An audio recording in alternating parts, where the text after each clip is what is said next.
Hey guys, and welcome back to another ZBrush speed sculpt video. And for today's video, we're going to be making a little creature called an Anubees.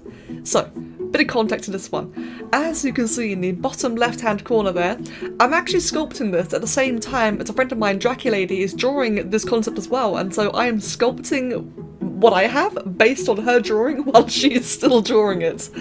So for what a Anubees is, it's a bit of a private joke slash idea.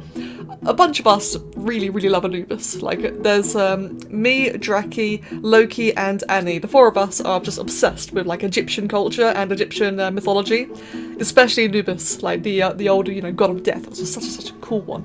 And in the process, at the same time, Loki also really loves bees, little bumblebees, all cute little things.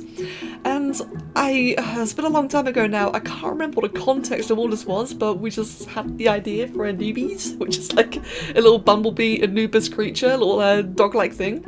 To put into perspective, this footage was done, let me check, the 27th of December 2019, and I am recording this as of the 30th of April 2020, so this is quite old footage. I've kind of been sat on this footage for such a long time because, in all honesty, I've not really had much time to record it or to edit it even. I've been so focused on a lot of other projects and videos, but thanks to the gaming channel, which, if you haven't seen that yet, go subscribe, go check it out.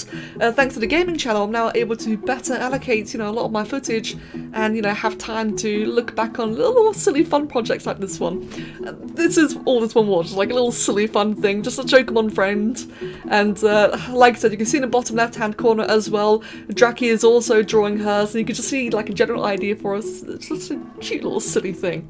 But why am I making it as a video? Well, actually, for a couple of reasons. Because first of all, it's a cute thing.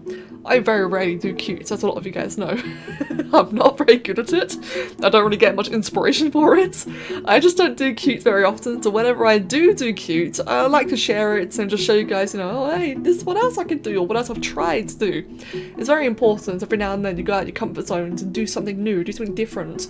It's the best way to learn, is to try new things. And that's what I love about digital art, is the fact that whenever I try new things, I can just save it. I can save backups, I can save different versions of it. So I can take the same thing and keep on doing it differently because I can always make backups. But that's getting a little bit irrelevant though, that's a little bit off the point. Another reason why I kind of wanted to show this one off is because, again, like, as well as it being cute, it's also just very different.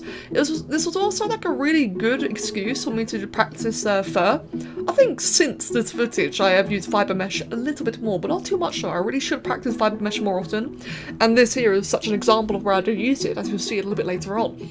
Also texturing, because again, based on Anubis, it had like a lot of gold in it. And that's another thing that I've been meaning to do a lot, is to try and incorporate metals into my sculpts, or glass, or gems. I do the occasional bit of gems and jewellery, but not so much as like large defining features. And for this one, it being, based on Egyptians, well, being based on Egyptian, so therefore, like, imagine like a lot of the gold and you get like in a sarcophagus or jewellery or whatever, its stripes were gold. And also, actually, now that I'm looking at it now and seeing the wings, I also was able to learn a really cool new thing, which again we'll see later on. And that is that, turns out, I mean, I didn't know this, but in ZBrush, when you render it, you can actually render certain meshes to be semi-transparent. You can change the transparency of it. So in the case of these wings, I was able to make the wings, like proper little bee wings, actually semi-transparent, which was really nice, and I don't know why I've not done that more since. At some point I should make like a big dragon with transparent wings. I think that looks so cool. But again, getting off point there. Overall, it's just a silly little fun thing to do. Nice little change of pace. I really like the arms and the legs. Like, this was all based on a drawing that Draki had done. So it was something quite literally translated from her quick little 2D drawing as well. Right now, I'm masking out the entirety of the body, basically the entire coat of where the fur is about to be. So, fibre mesh. For those of you who have not really seen fibre mesh much before, I really should use this more often, but it's kind of complicated and it has also crashed me a few times in the past. I've not really figured out how to use it properly. A fibre mesh is basically, well, it's a fibre mesh. It's a mesh of fibres. It's lots and lots of little hair-like strands, which, when not rendered, as you can see right now where I'm sculpting it, they look very like jagged, very rough, very fuzzy. they look kind of weird. But then when you render it, so, you know, apply all the shadows and such, that's when they really work their magic. They look like hair, they're like fur. But it's very much a thing that takes practice to use. It's not something I'm very confident with yet either, which is why I don't make a lot of fluffy things. You can do some really amazing things with fiber mesh, but again, it just takes practice and learning. It's also admittedly not the best approach to doing fur. I think in other software use like fur cards, I believe that's supposed in Blender as well. This is so far like very out of my expertise, so I'm not entirely sure. But I know that in ZBrush is kind of like the poor man's fur, I believe. But again, it's learning. It was fun to learn, it was fun to try it out. This is one of the reasons why, you know, I did the sculpt and I wanted to share it with you guys to, you know, go over the whole learning process. Right now you can see I've added like a very small layer of fur all along the rest of the body. A lot more sparse, a lot shorter, not quite as dense. That way there could be like a bit of subtle fur. And I made sure to apply all of that before the coloration. That way I can then, you know, get the colours on the base body the way I wanted to without worrying about the fur, get it all to kind of mix and match later on. And then of course when it came to like actually doing the textures outside the basic colours, the textures were very, very simple. It was after all based like a little cute little cartoon. I think this entire sculpt took me about maybe an hour, maybe even 2 hours, I'm not entirely sure. This was also a good practice for the fact that whenever I do use fiber mesh in the future, if I ever do stripes like I do here, I definitely want to add stripes on the base body, or basically the skin, we'll call it the skin. I want to add stripes on the skin as well as the fur, which I think is probably kind of obvious, you know, if you look at any existing animal now. But it was still good to learn that in 3D, to see in practice, you know, to actually incorporate it and be able to show you guys here.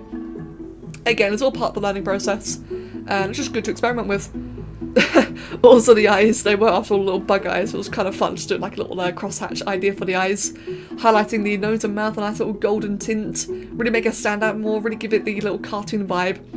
I had a lot of fun doing the eyes, or the typical little Egyptian outline around the eyes. Again, this is all entirely based on Draki's artwork, on her doodle, so all the inspiration, all the designs, all the ideas goes entirely to her. I just had the fun of doing it in 3D as well. Like I said, it was a silly, cute little sculpt, bit of fun, really enjoyed it, and I hope you guys enjoy just, you know, something a little bit different as well. As always, thank you all so much for watching, and I hope you all have a wonderful day. Cheers.